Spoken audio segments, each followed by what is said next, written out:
Well, hello again, Trigger Todd here, and time for another video. This one a lot of people been curious about, been waiting for. We're going to talk about Big Red, the 2019 Kenworth T680 that I got through Dart Transit.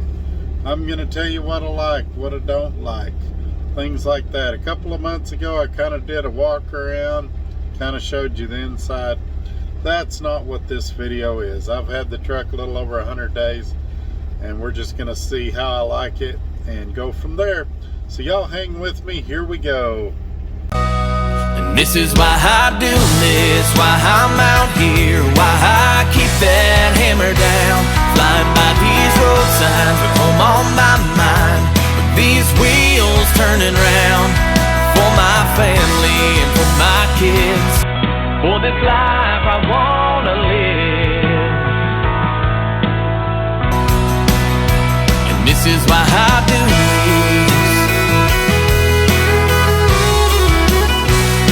this. And like that, we're back. Before we go any further, let's do the housekeeping things. Don't forget to give me a thumbs up. Share this video on your social media platforms. Also, down below in the description, there is a link to Dart Transit if you'd like to apply at Dart Transit. There's also a phone number if you'd like to talk to recruiting, find out what's available in your specific area, maybe answer a question you haven't seen me answer in my video. Also, my email and Instagram are there. Feel free to leave a comment below or shoot me an email with any questions you might have. If I don't know the answer, I'll try to get it for you. Alright, so, as you know, towards the end of September, I came back to Dart Transit. To date, I have about 600,000 miles with them experience. That's just with Dart. I worked for them previously, as I've mentioned in previous videos.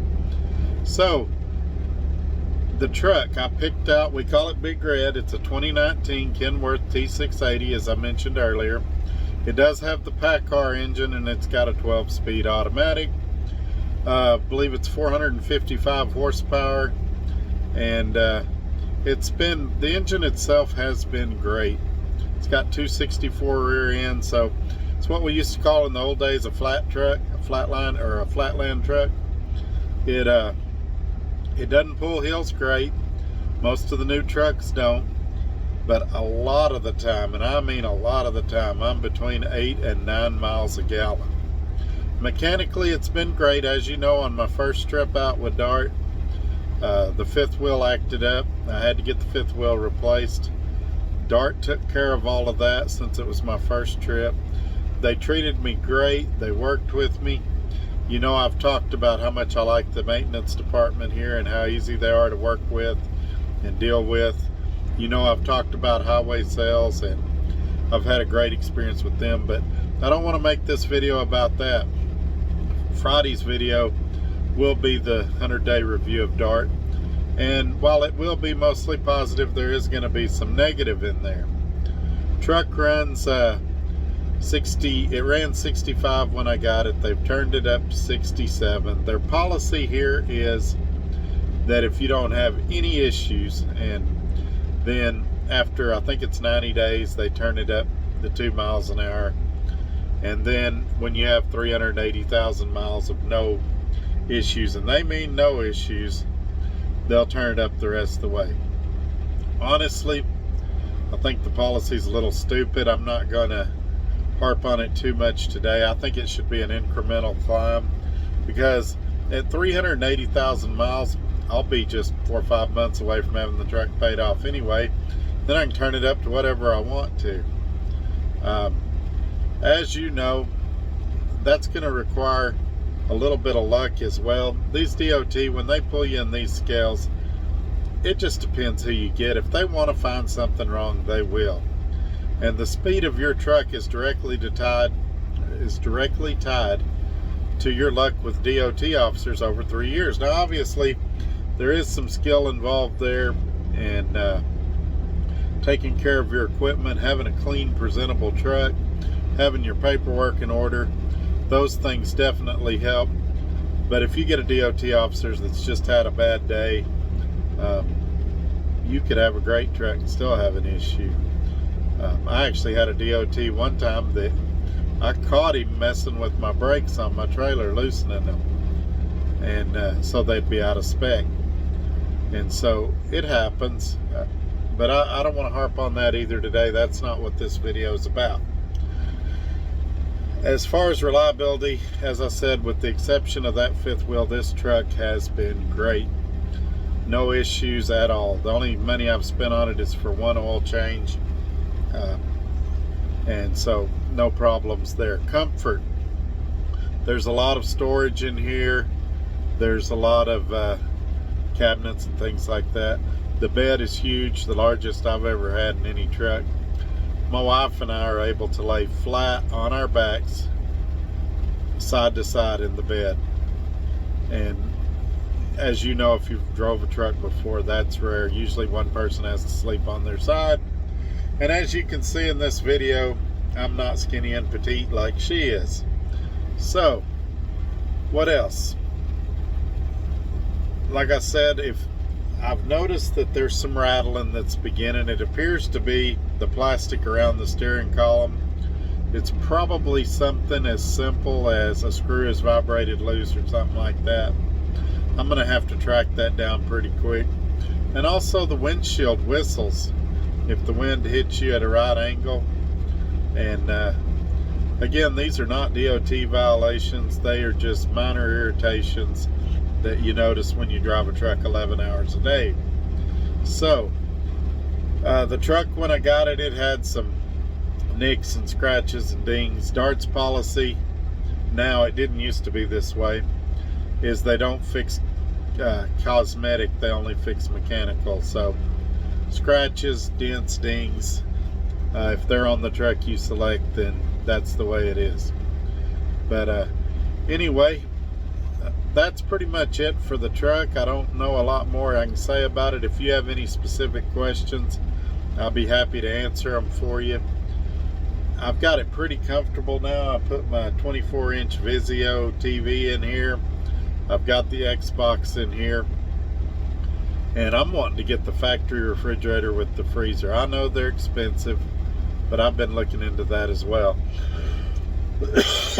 It did not come equipped with a refrigerator, and they told me that if I put a refrigerator in it, a factory one, and I ever decide to switch trucks for whatever reason, I buy my own, or I decide to upgrade at some point, that I'll need to remove the fridge when I turn the truck in. Which brings me to my final thought on this truck. I'm considering getting rid of it second quarter of 2021. Why, Todd? You just spent 7 minutes telling us what a great truck it was. Why would you want to get rid of that truck? Well, it's a couple of things. First of all, as I said earlier in the video, I've got almost 600,000 miles with Dart. Their policy to turn the truck up to 75, which is as high as they want to take it up because of the speed rating on the tires, I kind of understand that. I've got almost twice that. They want 380, I've got 600,000.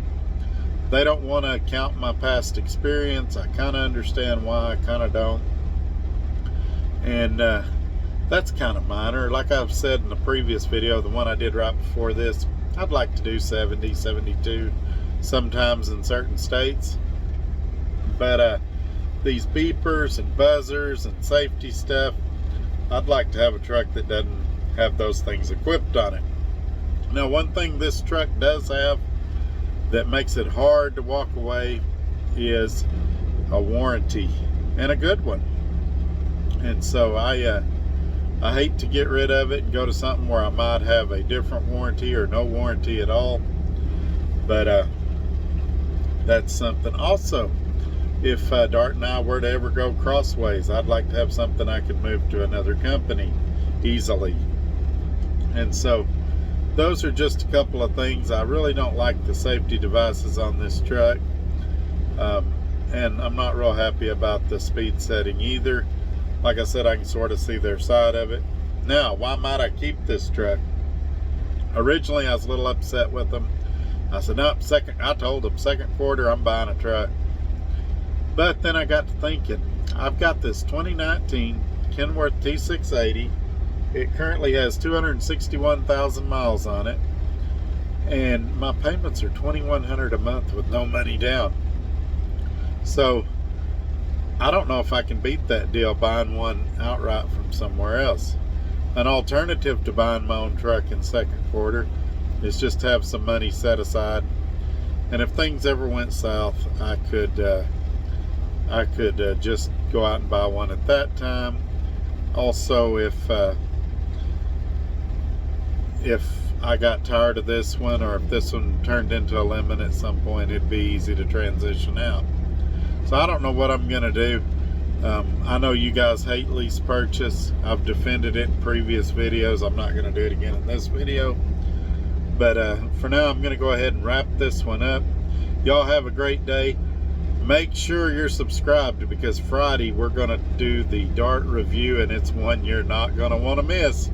All right, we'll see y'all later. Bye-bye.